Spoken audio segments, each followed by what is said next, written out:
Hello again, it's mid-year, about that time for another look or refresh on some of our calls this year.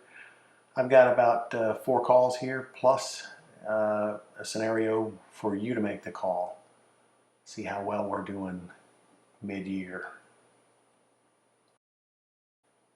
Have you ever wondered why most permanent goal cages have flat back supports leading to the back of the net? I did too, but was able to witness this the other day. So just to review rule number 1 from page 11 of the rule book, it calls for padding along the supports on the ground to prevent the ball from rebounding back out of the goal during a shot. I mean, how many times would this really happen? Well, it does.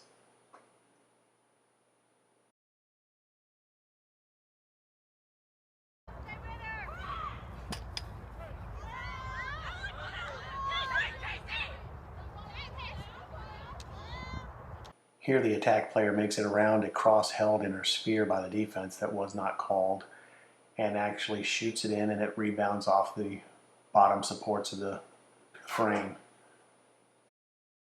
But naturally you can see the confusion caused by the action of the ball going in and then coming out. The referees didn't even call the goal circle violation on the defender, who thought the ball had gone in and just continued to walk into the goal circle. So it's just something to think about and keep in the back of your mind.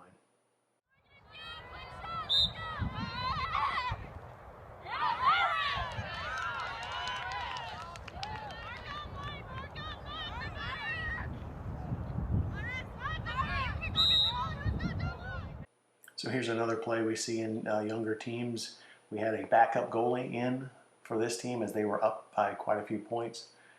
She was inexperienced. She was able to recover the ball fully in the goal circle. She exited the goal circle and cleared the ball from the goal circle and re-entered illegally prior to being played or receiving the ball back from a pass from her player. She also re-enters the goal circle here without propelling the ball, so she has it in her cross. That's also illegal even if she had been played. The way we administered this foul setup is to award the ball to the white player on the 8-meter hash on the goal line extended on this side, and the goalkeeper is allowed to stay in the goal circle.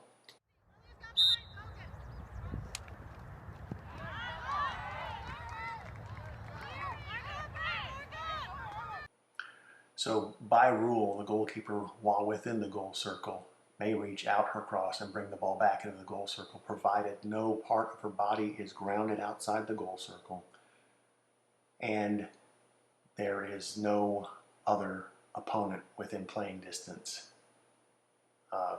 that would be disadvantaged because the goalkeeper covered the ball.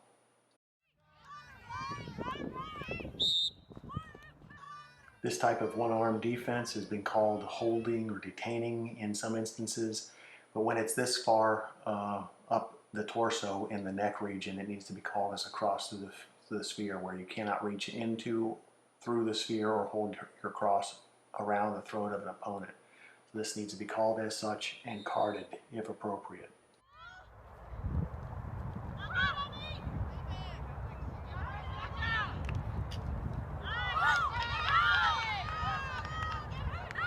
So as you can see, action starts behind the goal and ends up in front with a shot attempt on goal around 2 defenders. Is this a good no call? Is there any call on the defensive foul on any of the defenders? And is there any offensive foul to be considered on the attack player?